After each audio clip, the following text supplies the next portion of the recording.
गीता ठाकर राजकुमार।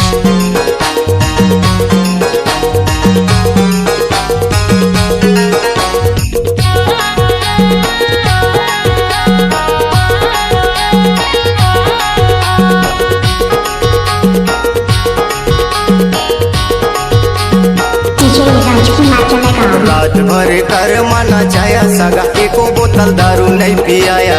रात भर कर माना चाया सगा एको बोतल दारू नहीं पियाया।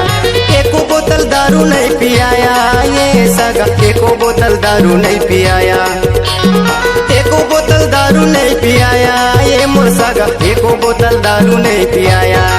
हाय मोरे दैया रे राम दो हैया काबर माया नहीं बरसाया। हाय मोरे दैया रे राम दो हैया काबर माया नहीं बरसाया।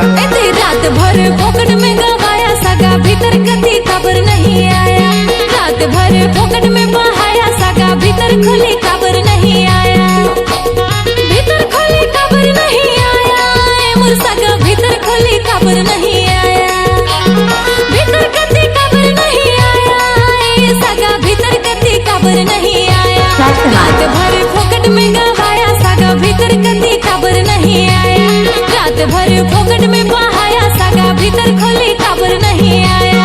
रात भर कर माना चाया सगा एको बोतल दारू नहीं पियाया। रात भर कर माना चाया सगा एको चुरकी दारू नहीं पियाया।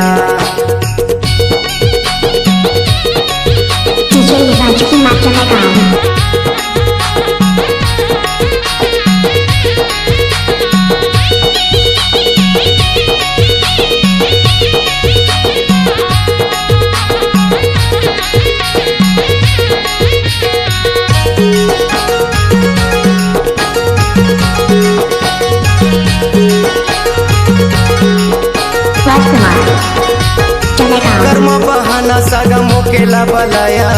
झुलगा घाटी में सागा जाड़े मरुआया। मखमली पलंग सागा तोहर पर बिछाया। बैठ के मैं जोहत रहे काबर नहीं आया।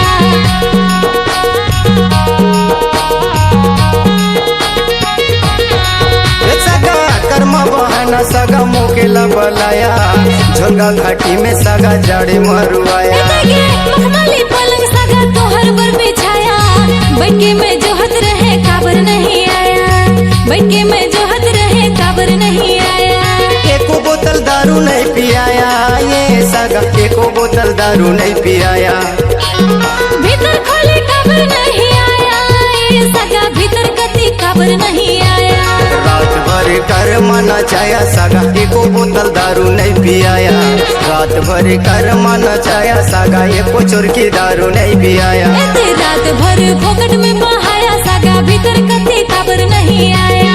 रात भर फोकट में बहाया सगा भीतर खोले काबर नहीं आया।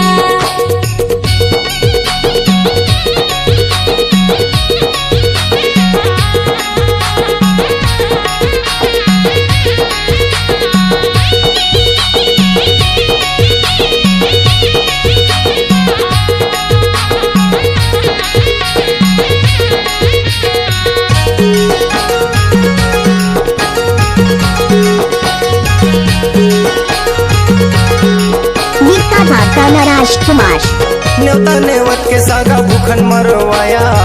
गेलन देखा के सागा चेक तो नहीं लाया। कर्म मेरे झेरा सुरता नहीं पाया।